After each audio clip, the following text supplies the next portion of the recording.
Hello, everyone. I'm Rowan from Nerd Sport. Welcome back and welcome to the very first episode of our new podcast, Beyond the Ledger.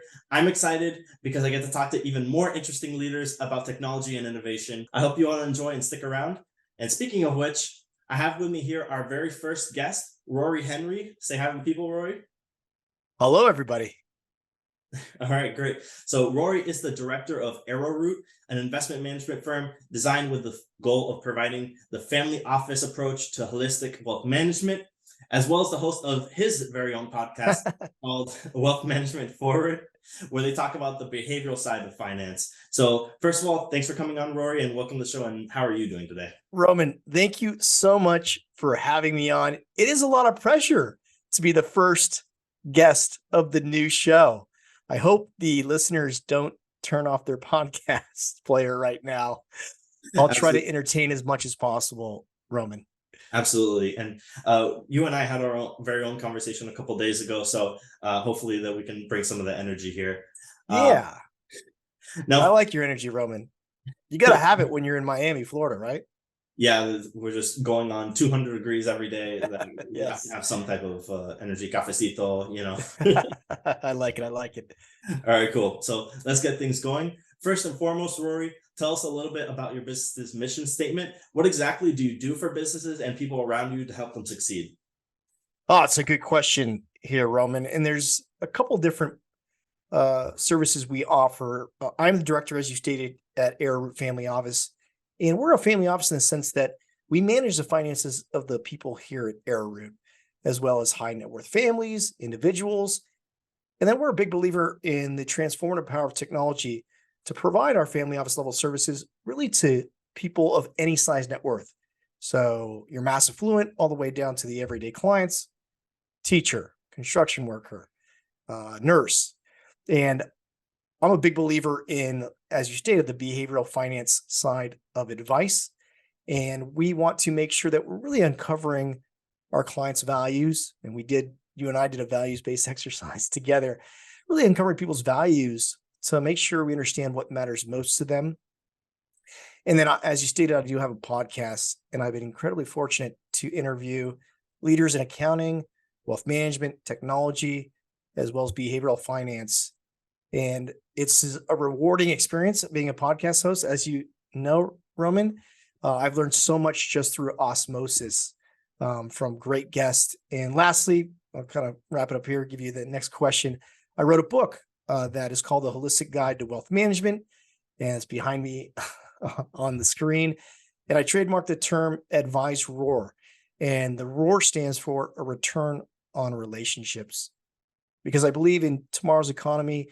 Everybody sees it in the news and the marketplace with AI taking on an increasing role. It's going to be that human side of advice, helping people uncover what matters most to them.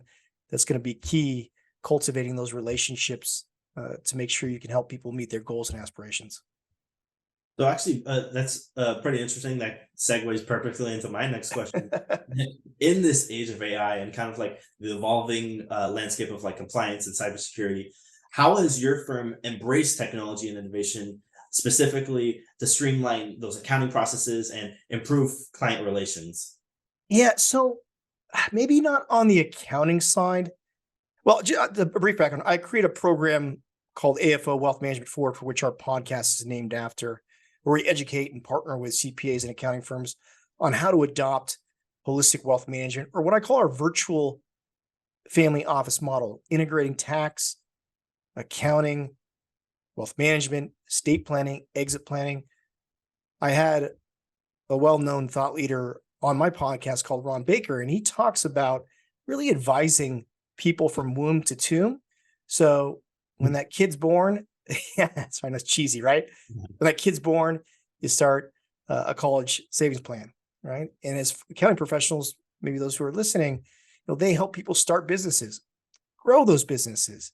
And then once you have enough income, you can start saving and investing, being part of that process. And then you go into exit planning and selling a business, and you have a liquidity event. So you can take part in all of these moments in a financial life cycle for a client. And then estate planning, which we can touch on. I think that's one of the technologies that I enjoy the most, because I say we provide a family office level of care. There's a great technology called Trust and Will. So if you're a listener, you don't have an estate plan or an upstated estate plan, 60% of the population doesn't have it. You can do a trust, I believe, for as little as $599. You can do a will for as little as $159. I had a great article on Intuit Tax Pro Center that basically breaks down the needs for an estate plan. Even if you don't have assets, Roman, even if you just have a pet and you want to give guardianship for your pet, you can outline those wishes or healthcare directives. So I'm a big believer in leading with estate planning, because you can provide security. And I say that family office level of care. You can help people have peace of mind, ensuring that their loved ones are really taken care of in case of any unforeseen circumstances. I'm sure you're just mentioning the pets. A handful of people popped off. I get to save my misu for taxes or something. Yes. I guess kind of moving back a little bit. That was there anything that inspired you to come to this point and to start Arrowroot? Well, our CEO created, the one who created the family office. He and I co-founded our AFO Wealth Management Forward program, which is the educating partner with CPAs. God, if you want to go back to my origin story, let's go back 7 years ago. What I did is I saw a pain point in the tax technology in the accounting profession when it came to technology. I was using Intuit's Tax Pro Connect, which is their online tax prep software. And I had used other softwares, Thomson Reuters, and the software was very archaic. It didn't give a friendly user experience, and it wasn't really a technology that was a modern day CRM. I mean, I was using Salesforce to manage the clients. And so I was solving a pain point that I had myself, because I saw this inefficiency. I said, if Intuit, the 800-pound gorilla, didn't have an updated CRM, there's a pain point in this marketplace to address. So I went out and I built a tax practice management software similar to what Canopy has, what Carbon has. So Carbon was doing it overseas. They actually ended up partnering with Intuit. And then Canopy Tax, during the same time, raised money. They raised $77 million, and they spent it all on sales and marketing, as well as a failed tax prep software. So I went to the venture community, Roman, and they said, Rory, this is great. This is a nice total addressable market, but the incumbents have a stranglehold on the CPA accounting firm marketplace. And I saw that. I remember going to some CPA offices. I remember just entering and seeing these stacks of papers. I'm like, this is crazy, insane. I said, we can solve this. So, I tried to raise that money, and Canopy ended up going through all of it. I pivoted. It was during the pandemic. We saw this increasing adoption to this virtual world. And I remember meeting Rob Santos, and we were discussing fintech and wealth management and accounting. And I said to Rob, our CEO, I said, Rob, why don't CPAs and accounting firms and financial advisors work together? In taxes affect investments, there's an insurance component, there's estate planning. And he said, well, that's just historically, historically how it wasn't done that way. So we set out to build this program and the podcast and start educating and working with CPAs to provide really holistic advice. And I believe the family office is really the embodiment of holistic advice. You think about it, the JP Morgans, the Jeff Bezos, you had all professional service providers, a lawyer, a financial advisor, a CPA, working together to advise the businesses as well as the personal finances with a family. We can now do that through technology. Right.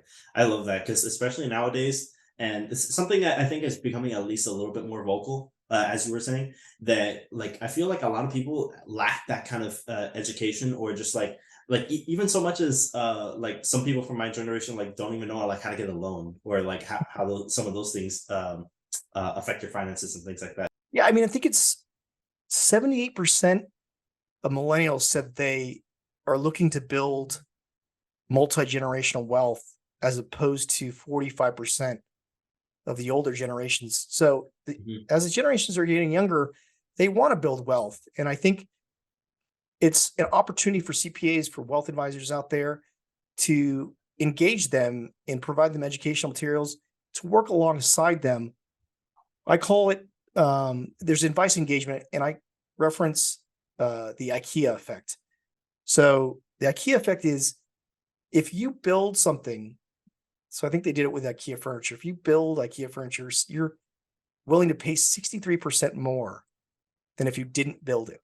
So I believe if we're going to start educating people out there doing advice engagement, we have to work alongside people and help them build plans together. Mhm. And like we did together on the value-based exercise, Roman, start working hand in hand. So you're part of the process and you're engaged. Yeah. And that I think will produce greater results. Yeah, so it's not doesn't all like become jargon and stuff like that. Yeah, Yeah. yeah, that's actually something a little bit about what we do. That when we do like I support tickets and things like that, that we explain the solution. We're not just like, okay, it's back up, try it again. Like we actually Yeah. explain how we did it because like they call us like that's time they have to take out of their day. So instead, like then they become part of the solution. Part of the process. Yeah. Yeah, Self-efficacy. I like it. absolutely.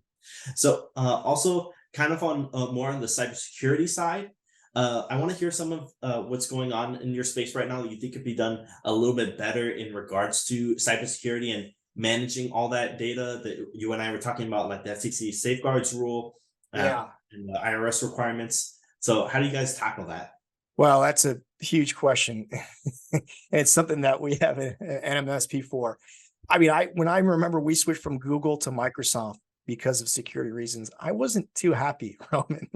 I enjoyed Google's interface, but we switched over to Microsoft Office. And because we are in wealth, there's obviously safeguards we have to put in place when it comes to client information. So it's very important. I mean, just from the conversation we've had before, I'm interested to see what's going to happen here in the future. I don't know if you saw Elon Musk was on Twitter and he did a Twitter Spaces. You mean X? Excuse X, I'm sorry. Elon was on X and he was on an X space, I guess you're not going to call it. me. And someone came on and they copied his voice. So he was having a conversation with a fake Elon, which, yeah. And No, I hadn't heard of that. yeah. So, I mean, I think cybersecurity, it obviously costs money to have to put these in place. I hope it doesn't hurt, the solopreneurs out there who, who can obviously be greatly affected if they don't have the right measures put in place. Hopefully nerd support can help them out. Oh, thank you. All right, so I guess like we've been kind of dancing around it. So as we've been saying that we did a little bit of those exercises a couple of days ago. So if you kind of want to go into like how you extract solutions or like how you help clients out once you get. Yeah. So it's a great question, Roman. And there's some great research that's been done with regard to behavioral finance. I had Hal Hirschfield, professor at UCLA, on my podcast recently, and he's the foremost authority on this concept called your future self. If you would like to pick up his book, I highly recommend it. It's called Your Future Self. And his research he did said that we see our future selves as no different than a stranger.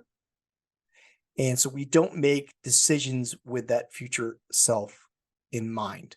They Mhm. say the way to combat that is to create a vivid visual picture of a future self so we can start identifying with that and make better decisions in the here and now Mhm. for that future person, whether it's making sure we exercise, looking out for ourselves at an older age, or eating better. There's some also other interesting studies that he cited on the podcast. One thing he called the projection bias. And we've all suffered from this, Roman. Mhm. When we go to the supermarket and we're hungry, we load up on way more groceries than we should, right? Right. And we're not taking in consideration that future person who may not need all that food. We're making that decision based on the need for hunger when we're actually shopping. So I found that fascinating. There's other ways that we can start utilizing concepts of making better decisions for that future self. You can write a letter from your future self and then reply to that person as well. And then on the podcast, we talked about some of the more innovative ways that we can identify with that future person using AI or using virtual reality and having an aged version of ourselves and actually talking to that person. Really? Yeah. And then he also had something called the end of history illusion, where it's research done by Dan Gilbert. He's the head of psychology at Harvard. And it's this concept that we believe we've grown in the past, that our teenage years or our 20s or our 30s, we thought we've grown so much, but we believe that we've kind of reached the point of who we are. And that's for the most part set. This is what we believe. Right. And we may change incrementally. But all the research shows that that's just not the case, that we will change. And we may change as much as we did when we were 20 to 30, as we will from 40 to 50 or 50 to 60. And so he says that, once again, we got to make sure that the decisions we make today may not be what we may want to make in the future. But I also took a hopeful outlook on what he said. And it's one that I believe anybody can change, even if you're older. You want to do something new, have a new career, travel. You can have hope to know that research shows that you'll change. So I was very hopeful when I heard that. Back to the values-based planning. What do I say? Oh, our values shape our goals shape our behaviors. So our behaviors in turn should reflect our values. So instead of saying, hey, Rory, I want to retire at age 65 with $2 million in the bank. Well, let's tie that goal, that monetary goal, to an actual value. So Roman, we did this. Let's pull up your values. Your number one values is you want to help others live a more purposeful life. Right. And then for the audience here, why did you want to help others live a more purposeful life? You're asking me to remember? Oh, Oh, I believe that along the lines of pretty much what we're doing right now. Like, I wanted to be able to educate people that it's sometimes it's just like helping them create a better understanding that even though I went to digital media, I very enthralled in like the psychology side of life. Like help. yeah. I'm as I told you, I'm like the therapist of my friend group. Yeah. I want to help people understand like their feelings and where they're at and what they can kind of do to like turn things around or to get a better understanding of what they can do or why it will help. So that's kind of the simple terms of it. Yeah, But you talked about the walkable city. Let's go yes, into that. Yeah. yeah, that was another thing that especially in a lot of like European cities, like I feel like especially in Miami, I don't know if I think you said that you have to like you have to take a car everywhere. The closest thing you could say walkable city is downtown, but that's Yeah. still chaos. Like like you have like your New Yorks and stuff like that is the closest you can get to it. But like having those kind of things, like we're so spread out.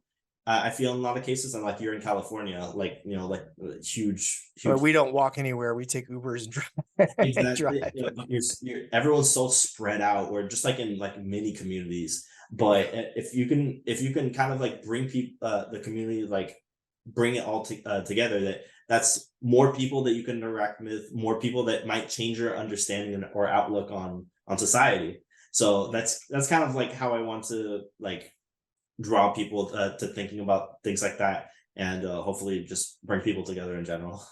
Yeah. So bringing people together in general. So going back to what we do in financial planning, it goes from just having a plan or numbers or a pie chart, and we're getting to Roman's purpose of helping people live a healthier, happier life, walking, right? Being healthier physically, being healthier emotionally, because you are socially connected to others. So when we can align your goal of helping out, or that value of helping others live a more purposeful life, of that goal, the goal maybe of having the ability to, I don't know, engineer a walkable city. What's that? What would that goal be, Roman? Like, yeah, like it would start at, more like public transportation. I know that that's like people roll their eyes at that often, Yeah. but like it starts from there, and then like you start bringing in the space more that once we're filled up by cars, but Yeah. and then like from there you start building more things that are closer and closer, and on top of like more housing in between and things like that, and then eventually you have a little bit more of a tighter knit community. But yeah, right now it seems more like we're trying to expand, and like I'm all for getting another lane in the turnpike, so we're not all congested. But yeah, it's like it's nice how it is, but Yeah. ideally, I would like eventually us to move to that. And we can edit this too, Roman. We're just kind of going off Yeah, the cuff. good. Let's explore this a little bit more. Maybe we can piece it together. Do you have an actual goal that you could put in place that would help you achieve making a difference for people within this concept of a walkable city? Do you want to say, hey, I want to have X amount of dollars in the bank, or I want to have this potential a job, or I want to Right. volunteer for the city? Do you have an actual goal that we could put Yeah. with this So value? yeah, like it kind of goes more into the health and the social aspect. Uh-huh. Like the more people you meet, the you're more enticed to go and walk to go get groceries or something like that.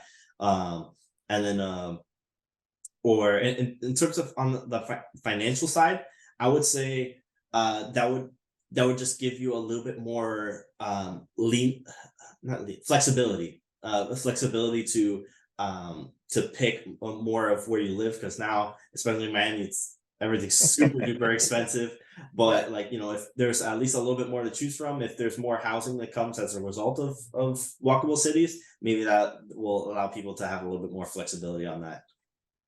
I like it. Okay. All right. You had another goal of being active, or your another value you had was being active and healthy. And we did set a goal for that, right? We said you're going to Yeah. exercise, right, 5 days a week, lifting weights, and then 3 days doing cardio. Is that correct? Yeah, yeah, that was it. That's my loose goal right now. And sometimes I'm able to do it. Today I'm a little under the weather. I'm not sure if it's smart for me to do it, but yeah, ideally, yeah, Monday, Wednesday, Friday, I want to try and do weights, cardio Tuesday, Thursday. Just because like I don't want to get to the point where I'm old and I can't do anything without someone's help. So I kind of want to be able to just rely on myself for that. You know, working towards that basically. Yeah. So yeah, that's once again making that decision. If we can put pen to paper, which we did with you, Mhm. making those decisions here and now, which is, it's not always easy to go work out or eat healthy, Yeah. but you have that value in mind that you want to be active and healthy in your later years, so you are more likely to make those exercise and health choices when it comes to your nutrition that takes into consideration that future Roman. Right, exactly. And kind of on that note, talking about the future, I want to hear, Rory, what's on the agenda for you and Arrowroot in the coming months, coming years? Anything you Yeah. I mean, that's a loaded question, Roman. I'm going to be doing a book tour here shortly. I have 24 luminaries from accounting and wealth management worlds that have contributed to the book. And I believe we're at an inflection point for the accounting profession, as well as the wealth management, but mainly for the accounting profession, to start taking on a more future facing role in the lives of their clients. So going from being a reporter to being more proactive, incorporating financial planning, incorporating the estate planning, like we said, doing exit planning or M&A advisory. I I think the CPA, the accounting professional, is uniquely positioned to provide for the many needs of the client. That's why I have so many co-authors in the book who see the same vision of really an integrated world, integrating tax, accounting, wealth management, insurance, estate planning to serve the many needs of the client.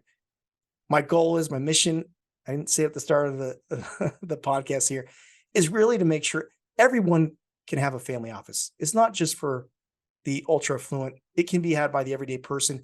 And what that's really about is making sure their family is protected in case of any unforeseen circumstances, make sure they have the proper insurances in place, they have a proper estate plan, and then helping them grow their wealth. And doing that through wealth planning, financial planning, business advisory, to really live the life and help them have the life that they're looking for their family. So I'm big on family, as you know, and I believe that everybody in the end can have their own family office and prosper and do well. Financial advisors and accountants can be those that encourage them all along the way to meet those goals and those aspirations. Awesome. I love the more personalized approach that it seems like we're finally going towards that with a lot of things. I know I don't know if you've heard if you tried calling certain businesses, they have the AI responder on the phone. Yes. That they like even add stuttering to make it sound like it's real. It's funny, like it's niche like the first couple times, but like having that one-on-one connection with someone like business like Arrowroot. That's Well, kind so of it's like, yeah. sorry about that, Roman. No, That's where I strongly believe that as AI continues to evolve and people start using it more and more, people still want to do business mhm, with a person who has a shared human experience. So mhm. what you do, Roman, over at Neurosport, what I overdo over here at the family office, they want to make sure that they're making the right decision when it comes to their security, their cybersecurity, make sure they're making the right decision when it comes to their finances, because these are complex issues, and they want to make sure they're being confident and having someone help them guide them along the way.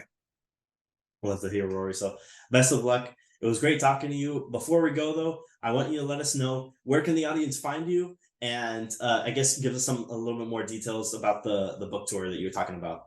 Yeah, so you can always reach out to me on LinkedIn, Rory Henry. I'm on Twitter at Rory or X, Rory S. Henry. Our family office website is Arrowroot Family Office. The book is adviseroar.com. And so you can go to any of those sites. And then we also have the program Wealth Management Forward, which is wealthmanagementforward.com. Yeah, and Trust One Will, actually, if you want to sign up, there's a 10% code that they do offer. You put ROAR10, ROR10. I don't get paid for this, but I'm just a big fan of the product, Roman. So you can do ROAR10 and you'll get 10% off of any trust or will-based estate plan. I don't think I have anything else to promote there, Roman. You have LinkedIn, you have TikTok. Yeah. I'm not cool enough for TikTok just yet. Hey, like if even we put like clips when we clip it up, we put the shorts and stuff like that on there. So if you do that for the podcast, I'm sure there's an audience for it. Yeah, I mean, I have a couple videos up there, but I just don't use it enough. I need to, because I know it's where the younger audience is, and you can Yeah, reach a whole bunch of people. I agree. absolutely. So you heard him, go check out his stuff, and definitely stay on the lookout for that book going on. All right. So again, Rory Henry from Arrowroot Family Office, everyone. Thank you and everyone for listening so much. We're excited for this first step on our new podcast, Beyond the Ledger. Stay tuned for more episodes on the way. Keep breaking boundaries, and we'll catch you on the other side of the ledger. All right, guys, we'll see you all next time. Have a good one. Thanks, Roman.